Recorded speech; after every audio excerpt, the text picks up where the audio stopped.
मित्रांनो, नमस्कार. आजच्या या भागाचं शीर्षक तुम्ही वाचलंच आहे की दासबोधातली वानगी. वानगी म्हणजे उदाहरण. आपण म्हणतो ना वानगी दाखल अमुक एक गोष्ट मी सांगतो. त्याला वानगी म्हणायचं. आता हे नाव निवडताना अर्थात माझ्या डोक्यात तो एक वाक्प्रचार पण होता की पुराणातली वांगी, पुराणातली वांगी पुराणात. म्हणजे अ, एखाद्या नवीन क्षेपणास्त्राचा शोध लागला किंवा अ, कोणीतरी सिद्ध केलं की बुवा उपासाने तब्येत सुधारते, मग त्याच्यावर त्याला नोबेल पारितोषिक मिळालं. असं काहीतरी निघालं की आपण म्हणतो, "अरे, हे तर आमच्या पुराणात आधीच लिहिलं होतं." मग आपल्यातले काही लोकं उठून म्हणतात, "अरे, मग पुराणात जर लिहिलं होतं, तर तुम्ही आत्तापर्यंत का नाही केलंत? त्यामुळे तुमची पुराणातली वांगी आहेत ना, ती पुराणातच राहू द्या." असं काहीसं आपण त्या वाक्प्रचाराबद्दल ऐकलेलं आहे. ओके. परंतु माझा थोडा वेगळा दृष्टिकोन आहे. दासबोधातली वानगी म्हणजे दासबोधामध्ये जे श्लोक लिहिलेले आहेत, त्याच्यात अनेक मार्गदर्शक तत्व आहेत. आणि ती जी मार्गदर्शक तत्व आहेत, ही जर आपण अ, आत्ताच्या आपल्या जीवनाशी जर उदाहरण म्हणून जर बघितली, तर आपल्याला खूपच काहीतरी शिकायला मिळतं. आणि ते जी काही तत्व आहेत ना, ही कालातीत आहेत. त्याला असं काळाचं किंवा ह्याचं काही बंधन नाहीये. तर ते अ, जसं-जसं आपण वाचत जाऊ ना, तसं-तसं आपल्याला ते सांगत जातं, की कसं असायला हवं. थोडी पूर्वपीठिका सांगतो म्हणजे मी या फंदात का पडलो. तर जशी माझ्या म्हणजे आता मी जवळपास 32 वर्ष वाहन बनवणे आणि त्याचे सुटे भाग बनवणे आणि त्याचे बनवणारे कारखाने यांच्याशी काम करतो. म्हणजे उत्पादन क्षेत्राशी मी निगडीत आहे. आणि जशी माझ्या वयाची 50शी आली, तसं मला वाटलं, की आता काहीतरी आपण पुढच्या पिढीसाठी काम केलं पाहिजे आणि त्यांच्यासाठी पण आपण काहीतरी देऊ शकलं पाहिजे. मला वाटतं, की खूप लोकांच्या मनात या अशा प्रकारचे विचार येतात, तसे माझेही आले. पण मग त्याच्यावरती थोडा विचार करताना असं म्हटलं, की आपण काय शिकवणार लोकांना? कशासाठी शिकवणार? आणि ती काय शिकणार त्यातनं? आणि हे कसं करायचं? असे अनेक प्रश्न समोर उभे राहिले.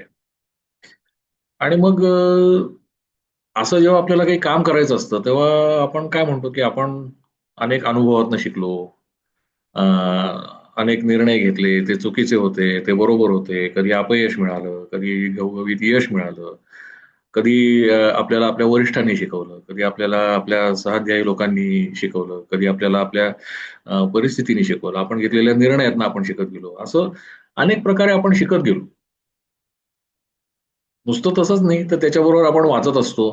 म्हणजे आपल्या घराघरातनं असणारी पुस्तकं म्हणजे रामायण, महाभारत, हे दासबोध, ज्ञानेश्वरी, तुकारामांचे अभंग, वेगवेगळ्या कथा-कादंबऱ्या आणि थोडं तुम्ही जसं पुढच्या व्यावसायिक जीवनाशी संबंध यायला लागतो, तसं तुम्ही पाश्चात्य लोकांची पुस्तकं वाचायला लागतात. त्यांच्या मॅनेजमेंट गुरूंची पुस्तकं वाचतात. त्याच्यावरती लिहिलेल्या टीका-टिप्पण्या वाचता. त्याच्यातल्या केस स्टडीज वाचता. असं आपल्याकडे बऱ्याच गोष्टींचा संचय होत असतो. म्हणजे आपल्या स्वतःचे अनुभव आहेत.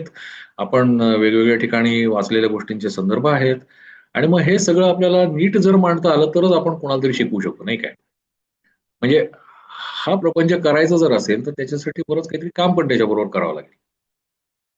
तर असं मी विचार करून जेव्हा त्या गोष्टींकडे बघत होतो, तेव्हा मला असं लक्षात आलं, की दासबोध हा जो ग्रंथ आहे ना, हा नेमका याच कारणासाठी याच प्रकारे बनवलेला आहे.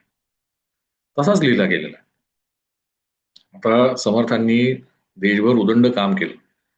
त्याच्यामध्ये मी कल्पना करवत नाही, पण त्यांनी हजारो लोकांशी संपर्क केलेला असणार आहे. अ, हजारो ठिकाणं बघितलेली असणार आहेत. अनेक प्रकल्प उभे केले. हे करताना जेव्हा त्यांचा समाजाशी संपर्क आला, त्या वेळेला त्यांना काही-काही ज्या गोष्टी जाणवल्या, भावल्या, की हे लोकांना सांगायला पाहिजे. हे समजावून सांगायला पाहिजे. आणि नुसतंच त्यांचं कामाचा अनुभव अशी गोष्ट नाही, पण त्यांच्या बाकीच्या अभ्यासाच्या पण खूप गोष्टी आहेत. त्यांची स्वतःची एक तपश्चर्या आहे. आणि मग ह्या सगळ्यामधनं त्यांना जे काही वाटलं, की आपल्याला हे लोकांना संकलित करून सांगायला पाहिजे, हे कुठेतरी त्यांनाही आयुष्याच्या शेवटच्या टप्प्यावर जाणवलं. आणि मग त्याच्यासाठी त्यांनी हा ग्रंथ निर्माण केला. तर त्यामुळे स्वाभाविकतःच त्यांचे सगळे आलेले अनुभव, त्यांच्यातनं मिळालेली ती तत्व याचं त्यांनी छान वर्गीकरण केलंय. त्याचा एक क्रम ठरवलाय आणि तो म्हणजे 20 दशकामध्ये प्रत्येक दशकामध्ये 10 समास अशा प्रकारे तो भरगच्च असा ग्रंथ त्यांनी लिहिलेला आहे. तर असा हा दासबोध आहे. आणि अ, हा दासबोध लिहिताना म्हणजे त्यांनी स्वतः म्हणून ठेवलेलं आहे, की अ, त्यांनी अनेक ग्रंथांचा संदर्भ घेतलाय. म्हणजे उपनिषद, वेदांत, श्रुती अशा गोष्टींचा घेतलाच आहे. पण मुख्यतः अनुभव, स्वतःची आत्मप्रचिती हे त्याचं मुख्य भांडवल आहे. म्हणजे याच्यामध्ये लिहिलेली एकही गोष्ट अशी नाहीये, की ज्याचा त्यांनी स्वतः अनुभव घेतलेला नाही, सिद्ध केलेली नाहीये. तर त्यामुळे त्यांचं म्हणणं असं आहे, की म्हणजे ते अगदी छातीठोकपणे सांगतात, की याच्यामध्ये जे लिहिलेलं आहे, हे स्वतः मी सिद्ध केलेलं आहे. मी स्वतः अनुभवून बघितलेलं आहे. ज्याचा तुम्हाला उपयोग होणारच. आणि हे नुसतं माझ्या डोक्यात आलं म्हणून खरं आहे असं नाही.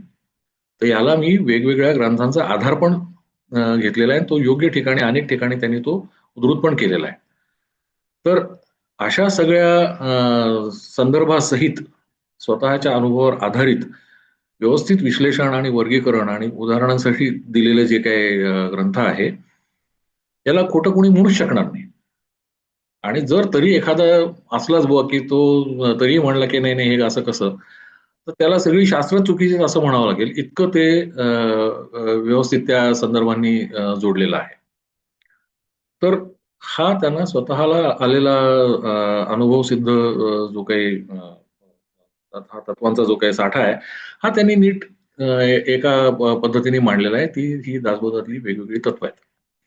हे त्यांनी श्लोकबद्ध केलेलं आहे आणि आपण ते वाचून त्याचा अर्थ लावत जातो. आता दासबोधासारखा ग्रंथ हा कोणी का वाचावा? नाही का? म्हणजे अ, जेव्हा तुम्ही अत्यंत काहीतरी अवघड परिस्थितीत आलेले असता आणि जेव्हा एखादी गोष्ट आपल्याला सुटत नाही आणि आपल्याला त्यातनं सुटका करून घ्यायची असते, त्यावेळेला माणूस जिद्दीला येऊन अभ्यास करतो. आणि जोपर्यंत अशी परिस्थिती उद्भवत नाही, तोपर्यंत तुम्ही त्या मार्गाला जात नाही. तर विशेषतः म्हणजे जेव्हा तुमचे भौतिक मार्ग खुंटतात, तुमची बुद्धी चालेनाशी होते, तुमची आपल्याष्ट इच्छा असली तरी तुम्हाला मदत करू शकत नाहीत. सर्व प्रकारे तुमची कोंडी झालेली असते. मग त्यावेळेला आपण म्हणतो, की "अरे च्या!" म्हणजे आपल्याला आपल्या क्षमतेच्या बाहेरच्या पण काही गोष्टींबद्दल विचार केला पाहिजे. आणि त्यावेळेला माणसं अशा प्रकारच्या ग्रंथांकडे खरं पाहिलं तर वळतात. पण ते तसंच आहे का? म्हणजे तसंच असायला पाहिजे का? तर हो आणि नाही. म्हणजे आता मी जेव्हा दासबोध वाचायला सुरुवात केली, तेव्हा मी सुरुवात तो अ, थोडासा उडत-उडतच केला. म्हणजे कधी त्या पुलंच्या लिखाणात मूर्खांची लक्षणं सापडली म्हणून मी ते नेमकं काय म्हणून कुतूहलाने ते वाचलं. कुठे-कुठे मी ऐकलं ते सामर्थ्य आहे चळवळीचे, जो करील तयाचे, परंतु तिथे भगवंताचे अधिष्ठान पाहिजे, हे कुठनं आलं? म्हणून ते वाचलं. किंवा ते आनंदभुवनीचे हे आहे म्हणजे गाणं आहे त्याच्यासाठी मी ते वाचलं. अनेक प्रकारांनी मी तो ग्रंथ वाचला. आणि कधी-कधी त्यातली वचनं जी आहेत ती लोकांसमोर मांडली तर ते त्यांना छान चमकदार वाटतात. मग त्याच्यासाठी पण वाचलं. तर अशा अनेक प्रकाराने मी जेव्हा तो दासबोध वाचायला सुरुवात केली, तेव्हा मला असं लक्षात आलं, की याच्यामध्ये खूप छान ताकद आहे. म्हणजे याच्यातनं खरोखर शिकण्याजोगं पुष्कळ काही-काही आहे. तर ते आपण केलं पाहिजे. आता हे केलं पाहिजे आणि आपण आपण स्वतः वाचली ही गोष्ट ठीक आहे. त्याच्याचबरोबर मला असं वाटलं, की आता हे लोकांसमोर पण थोडं आपण मांडायला पाहिजे. म्हणजे याच्यात काही दासबोधाचा माझा भयंकर अभ्यास आहे किंवा मला त्या क्षेत्रातलं खूप ज्ञान आहे, असा अजिबात काही त्यातला दावा नाही. पण आपण नाही का एखादी आपल्याला जागा आवडली, एखादा सिनेमा आवडला, एखादी डिश आवडली, तर आपण लोकांना सांगतो ना, की हे जाऊन करून बघा, इथे जाऊन बघा, छान वाटेल. नेमकं त्याच भावनेतनं मी तुमच्या समोर हे मांडायचा प्रयत्न करतोय, की हा जो ग्रंथ आहे ना, हा तुम्हाला खूप काहीतरी मार्गदर्शक देऊ शकतो आणि तुम्ही जर तो वाचलात, त्याच्यावरती विचार केलात, मनन केलंत, तर नक्की तुम्हाला त्याच्यात काही ना काही उपयोगाचं हे सापडेल. आता जेव्हा हे वाचायला सुरुवात केली, तेव्हा असं लक्षात येतं, की आपण जे काही आहोत आणि जे काही वाचतो, त्याप्रमाणे आपण फारच छोटे आहोत अजून. आपल्याला करण्याजोगं खूप आहे. जेवढं वाचत जावं तेवढं वाटतं, की अरे अजून पुढे ते क्षितिज पुढत जातंय. मग आपण काय केलं पाहिजे? तर ते त्यांनी स्पष्ट लिहून ठेवलंय, की अधिकारासारखे घेणे. म्हणजे आता तुमची जी काही अवस्था आहे किंवा जी काही तुमची कुवत आहे, त्याप्रमाणे तुम्ही करा. जेवढं तुम्हाला समजेल, जेवढं तुम्हाला झेपेल तेवढं तुम्ही करा. फक्त ते करताना त्यांनी एक छान सांगून ठेवलंय, की अभिमान त्यागणे. म्हणजे हे शिकताना तुम्ही हे लक्षात घ्यायला पाहिजे, की अरे मी मी नवीन काहीतरी शिकू इच्छितोय. मला आधीच माहिती आहे मी फक्त संदर्भासाठी हे वाचतोय म्हटलं तर मग त्यातनं तुम्हाला काहीच उपयोग नाही. पण मला काहीतरी शोधायचं आहे, मला काहीतरी मार्ग सापडला पाहिजे म्हणून मी जेव्हा हे वाचीन, तेव्हा मी माझा तो अभिमान बाजूला ठेवणं आवश्यक आहे. तर माझा मी अभिमान बाजूला ठेवलाय. मला शिकण्यासाठी मी हा वाचतोय आणि माझी जेवढी कुवत आहे, एवढं जर मी ते करून हा जर ग्रंथ वाचला ना, तर नक्की तुम्हाला मला शिकण्याजोगं त्याच्यात खूप आहे. आणि मग हे केल्याने होतं काय? हा कशासाठी वाचायचा? हा उपद्व्याप करायचा कशासाठी? तर श्रवण केल्याचे फळ क्रिया पालटे तात्काळ.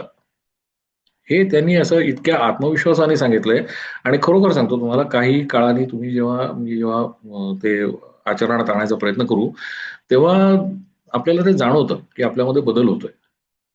उदाहरणार्थ कीर्ती सांगू नये वडिलांची असं एक त्याच्यामध्ये एक वचन आहे. म्हणजे ठीक आहे तुम्ही मोठ्या घराण्यातले आहात, तुम्ही मोठ्या कोणा व्यक्तीशी निगडीत आहात, पण ते मिरवायची काय गरज आहे ना? तर ते त्याच्यामध्ये जेव्हा सांगितलेलं आहे, तर ते कधीतरी तुम्हाला अ, लक्षात येतं आणि तुम्ही बोलता-बोलता थांबता, की "अरे, मी कोणाची तरी म्हणजे बढाई तर मारत नाहीये. मी माझ्याविषयी बोललं पाहिजे." ज्या क्षणी आपल्याला ते जाणवतं आणि ज्या क्षणी आपल्याला ते कळतं, त्यावेळेला आपली क्रिया पालटते. तर अ, नक्की फरक पडतो. फक्त त्याच्यावरती तुम्ही पुरेसा थोडासा वेळ द्यायला पाहिजे आणि हे करायला पाहिजे. तुटे संशयाचे मुळं. म्हणजे आपल्या मनामध्ये काही-काही संभ्रम असतात किंवा आता पर्टिक्युलरली मी म्हणजे इंजिनिअरिंगचा हे असल्यामुळे फारच आपली विश्लेषणाची बुद्धी असते आणि मग एखाद्या गोष्टीचा नेमका अर्थ काय, नेमकी व्याख्या काय याच्यावरती डोक्यामध्ये विचार येत असतात. तर म्हणजे उदाहरणार्थ, समाधान म्हणजे काय बुवा? तर समाधान म्हणजे जे समाधानाचे स्थळ की तो अनुभवाची केवळ. असं त्यांनी तिथे एक मस्त व्याख्या त्याची लिहून ठेवली आहे. म्हणजे काय? तर अनुभव घेणे हेच समाधान आहे. बाकी कशानेही तुमचं समाधान होत नाही. म्हणजे लहानपणी तुम्ही जेव्हा आईचा फटका खाल्ला असेल, की झालं मेलं समाधान.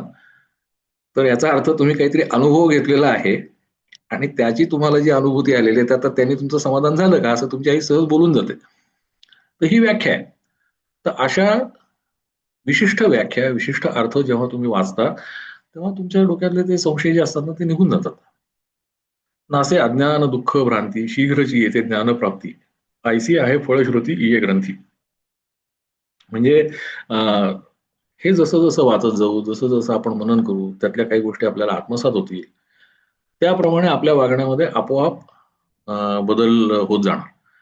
आणि हे कसं आहे म्हणजे, की तुम्ही एक व्यक्ती म्हणून, तुम्ही एक कुटुंबाचा घटक म्हणून, तुम्ही एक नेता म्हणून, तुम्ही एक समाजाचा घटक म्हणून, एक कार्यकर्ता म्हणून, या सर्व भूमिकांमधनं तुम्ही काय चांगलं करू शकता, कसं चांगलं करू शकता, कशासाठी चांगलं करू शकता, ह्या सगळ्याचा उहापोह त्याच्यामध्ये आहे. आणि नुसतंच इथे थांबत नाही. तर ह्याच्या पुढे म्हणजे तुमच्या अस्तित्वाचं कारण काय? किंवा तुमचा या भूतलावरती नेमका हेतू काय? तुम्ही काय करणं, की जेणेकरून तुम्ही तुमच्या सगळ्यात चांगल्या अवस्थेला पोहोचू शकाल? तुमच्या देहातली पंचमहाभूतं आणि बाहेरच्या जगातली पंचमहाभूतं ह्यांच्यात काय संबंध आहे? याही गोष्टींचा उहापोह या ग्रंथामध्ये केलेला आहे. तर त्यामुळे आपण जेवढं शिकू, जेवढं आपण वाचू, तेवढं त्याच्या पुढे अजून प्रचंड उदंड लिहिलेलं आहे हे आपल्याला जाणवत जातं. बरं, आता हे एवढं सगळं मोठं केलं त्याचा अजून एक काय फायदा आहे माहिती आहे? मार्ग सापडे सुगम. म्हणजे बघा, की एक श्लोक आहे त्याच्यामध्ये, की कोणी एके ग्रामी अथवा देशी, राहणे आहे आपणासी, न भेटता तेथील प्रभूसी सौख्य कैसे. म्हणजे आपण जेव्हा एखाद्या नवीन गावात किंवा शहरात किंवा देशात गेलो आणि आपल्याला जर तिथे राहायचं असेल, तर तिथला जो प्रभू आहे, त्याला भेटल्याशिवाय समाधान होणार नाही, सुख मिळणार नाही. आता बघा, की मी ज्या ठिकाणी जाईन, जिथे मला काही काम अपेक्षित आहे किंवा जिथे माझं बस्तान मला बसवायचं आहे, तर तिथे मी कोणाला भेटायला पाहिजे? तर तिथला जो निर्णय घेणारा माणूस आहे, तिथला जो मोठा माणूस आहे, त्याला मी भेटलं पाहिजे. त्याला जर मी भेटलो नाही, तर माझे प्रश्न सुटणार नाहीत. म्हणजे उगाच कुठल्या तरी छोट्या कारकुनाशी बोलून किंवा छोट्या कोणातरी माणसाशी बोलून त्यांनी काम होत नसतं. म्हणजे मी कुठल्याही कंपनीत जावं किंवा एखाद्या मी सरकारी कार्यालयात जावं किंवा अजून कुठल्यातरी ठिकाणी गेलो, तर तिथला जो निर्णय घेणारा मोठ्या अधिकारावरचा मुख्य महत्त्वाचा मनुष्य जो आहे, त्याला मी भेटलं पाहिजे. त्याला माझ्या इथल्या अस्तित्वाचं राहण्याचं कारण सांगितलं पाहिजे आणि त्याला जर मी माझी भूमिका आणि हे पटवून देऊ शकलो, तर मग बाकी कोणाचा अडथळा येत नाही. तर असा एक सोपा मार्ग त्याच्यामध्ये त्यांनी सांगून ठेवलाय. आणि हे करायला साधन दुर्गम काहीही लागत नाही. याच्यासाठी बुवा काहीतरी यंत्र विकत आणा आणि काहीतरी तुम्ही पुस्तकं विकत आणा आणि काहीतरी अजून काहीतरी हे करा. अशी काही गोष्टीची गरज नसते. हा वैचारिक बदल आहे. आपण जसं-जसं वाचत जाऊ, जसं-जसं आपल्याला ते पटत जाईल, तशा-तशा गोष्टी बदलत जाणार आहेत. सोपे-सोपे मार्ग सापडतात. सायुज्य मुक्तीचे वर्म ठायी पडे. आता सायुज्य मुक्ती काय भानगड आहे बुवा? सायुज्य मुक्ती म्हणजे एकूण 4 मुक्ती आहेत. त्याला मुक्तीचतुष्टय म्हणतात आणि त्यातली ती सर्वात उच्च पातळीची मुक्ती आहे, सायुज्य मुक्ती. आता हे असे अनेक संदर्भ अधनं येत असतात आणि ही पण एक गोष्ट आपण लक्षात घेण्याजोगी आहे, की दासबोध हा जेव्हा लिहिला गेला किंवा ज्या कारणासाठी लिहिला गेला, त्याची पातळी पूर्ण वेगळी आहे. म्हणजे हे एका आध्यात्मिक स्तरावरती आहे, एका सामाजिक स्तरावरती आहे. सर्व प्रकारच्या लोकांना सांगण्यासाठी लिहिलेलं आहे. तर त्यामुळे याच्यामध्ये देव आहे, ब्रह्म आहे, ब्रह्मांड आहे, समाज आहे, राजकारण आहे, अशा गोष्टी आहेत. तर या जर मला माझ्या आयुष्याशी जोडायच्या असतील, तर मला थोडंसं त्या संदर्भाचं भाषा बदलायला पाहिजे. म्हणजे मी आता देव आहे बुवा, तर देवाच्या जागी मी माझा वरिष्ठ म्हणतो आणि तिथली सभा असेल तर माझी मीटिंग म्हणतो किंवा तिथला समाज असेल तर माझे मी कलीग्स म्हणतो. असे एवढे संदर्भ जर मी माझ्या ह्याला जोडले ना, त्या गोष्टींचा अर्थ पटापट लागायला लागतो. म्हणजे उदाहरणार्थ, माझ्या मनातली व्यक्ती मी व्हावी, हे माझं अंतिम ध्येय असतं नाही का. प्रत्येकाच्या मनामध्ये एक चित्र असतं, जे बाहेर तो कोणाला सांगत नाही. पण त्याच्या मनामध्ये असतं, की त्यांनी काय व्हायला हवं आणि त्या परिस्थितीत, त्या अवस्थेपर्यंत जाणं ही त्याच्यासाठी सर्वोच्च गोष्ट असते. ती सायुज्य मुक्ती आहे. सायुज्य मुक्ती ही मोक्षाची पायरी आहे, शेवटची अवस्था आहे. मग ती तिथे पोहोचण्यासाठी कोणत्या 4 टप्प्यांमधनं जावं लागतं, याचं मार्गदर्शन म्हणजे मुक्तिचतुष्ट आहे. म्हणजे सायुज्य मुक्तीचं वर्म ठायी पडे. तर असं ते संदर्भाचं त्याला जोडणं हे जे आहे, हे केलं तर गोष्टी साध्या सरळ आहेत. तर त्यामुळे हा ग्रंथ जर वाचायला घेतला, तर आपल्याला खूप शिकायला मिळेल हे बरोबर आहे. पण काही वेळेला आपल्या मनामध्ये येतं, की अरे हा धर्मग्रंथ आहे. मग ह्याच्यात ते कर्मकांड असेल, मग ह्याच्यात ते देव-देव केलेला असेल. खरं सांगायचं तर अजिबात नाही. म्हणजे कर्मकांड आणि देवदेव याचा पण उल्लेख आहे. पण तो कसा करावा आणि चांगल्या प्रकारे कसा करावा हे या दृष्टीने ते लिहिलेलं आहे. पण अन्यथा आपल्या मनात धर्मग्रंथ म्हणून जी काही एक भीती असते, तशी बिलकुल नाही. दुसरं आपल्याला असं वाटतं, की अरे याची भाषा थोडी क्लिष्ट असेल ना, हे आपल्याला समजेल का? आणि ते काय-काय शब्द लिहितात, त्याचे अर्थ कळतील का? बिलकुल होऊ शकतं. कारण काय म्हणजे ही म्हणजे शेकडो वर्षांपूर्वी लिहिलेली गेलेली भाषा आहे. त्याचे संदर्भ थोडेसे वेगळे आहेत. त्यावेळचे वापरले गेलेले शब्द आणि शब्दार्थ हे आपल्याला आजच्या काळामध्ये कळणं कठीण जातं. थोडंसं कुठेतरी क्लिष्ट वाटू शकतं. परंतु तुम्ही आता जे स्क्रीनवर बघता आहात किंवा मागच्या स्क्रीनवर सुद्धा जे बघितलं होतं, तेवढं अवघड नाहीये. फक्त आपण ते शांतपणे वाचलेलं नाहीये म्हणून आपल्याला ते कळत नाही. बरं, समजा त्याच्यातही असं वाटलं, की बुवा हे थोडंसं दुर्गम आहे, थोडंसं क्लिष्ट आहे. तर थोडं अजून त्याचे अर्थ वाचावेत ना. त्याचा थोडा पाठपुरावा करावा, काही संदर्भ वाचावेत, लोकांकडनं ऐकावं. एखादी गोष्ट आपल्याला कळण्यासाठी थोडासा वेळ लागणं हे अगदी स्वाभाविक आहे. म्हणजे आपण आपल्या वयाची 15 वर्ष घालवली, की पूर्वी केलेल्या लोकांनी थोडंसं जे काही काम लिहून ठेवलंय ते शिकण्यासाठी. आता या ग्रंथासारखं जर आपल्याला काही शिकायचं असेल, तर आपल्यालाही थोडासा वेळ घालवायला पाहिजे ना त्याच्यामध्ये. तर तो आपण दिला पाहिजे आणि अ, ती जी एक आच निर्माण व्हायला पाहिजे वाचण्याची, ती लगेच होईल, नाही होईल हे काही सांगता येत नाही. परंतु आपल्याला हा संदर्भ तरी माहिती असावा, की जेव्हा आपण त्या अडचणीच्या परिस्थितीत येऊ किंवा जेव्हा आपल्याला काहीतरी शोधायचं आहे किंवा ज्यावेळेला आपल्याला काहीतरी रितेपण वाटते, त्यावेळेला आपण हा ग्रंथ उघडून बघितला पाहिजे. तर मी मगाशी म्हटल्याप्रमाणे माझा असा कुठलाही दावा नाही, की दासबोधावरती माझा फार अधिकार आहे, माझा भयंकर अभ्यास आहे, असं काहीच नाही. हे फक्त जे जे आपण असे ठावे ते इतरांचे सांगावे, शहाणे करून सोडावे सकळ जन. जे जे छान वाटतं ते ते लोकांपर्यंत पोहोचवावं, ही याच्या मागची भूमिका आहे. मला जसं हे आवडलं, जिज्ञासा जागृत झाली, तशी जर अजून कोणाची जिज्ञासा जागृत झाली, अजून जर त्यांनी त्यातनं काही शोधून काढलं आणि दासबोध जसं एक ग्रंथ आहे, तशा प्रत्येक ग्रंथामध्ये म्हणजे योग वासिष्ठ आहे, महाभारत आहे, ज्ञानेश्वरी आहे, प्रत्येकामध्ये काही ना काही अशा गोष्टी लपवून ठेवलेल्या आहेत. त्या जर बाहेर आल्या, तर त्याच्यामध्ये सगळ्यांचंच भलं आहे. असं काहीतरी व्हावं, आपल्या हातात त्याला सुरुवात व्हावी, ही माझी याच्यामागची भूमिका आहे. तर तुम्ही हे जरूर ऐका. तुमच्या आप्तेष्टांना सांगा. मी असे छोटे-छोटे भाग आणत राहीन, ज्याच्यामध्ये मी त्यांनी सांगितलेली तत्त्व जी आहेत, ती एक करून तुमच्यासमोर मांडण्याचा प्रयत्न करीन. अ, जे काही चांगलं असेल ते त्यांनी लिहिल्यामुळे ते झालेलं आहे. मी बोलताना काही चूक करू शकतो, ज्याच्याबद्दल तुम्ही मला क्षमा केली पाहिजे. तर जरूर ऐका. हा लोकांमध्ये वाटा आणि एक दासबोधचा ग्रंथ विकत आणा. तो मी जसा चालू केला तसंच अधनं-मधनं का वाचायला चालू करा. क्रिया पालटे तात्काळ. धन्यवाद.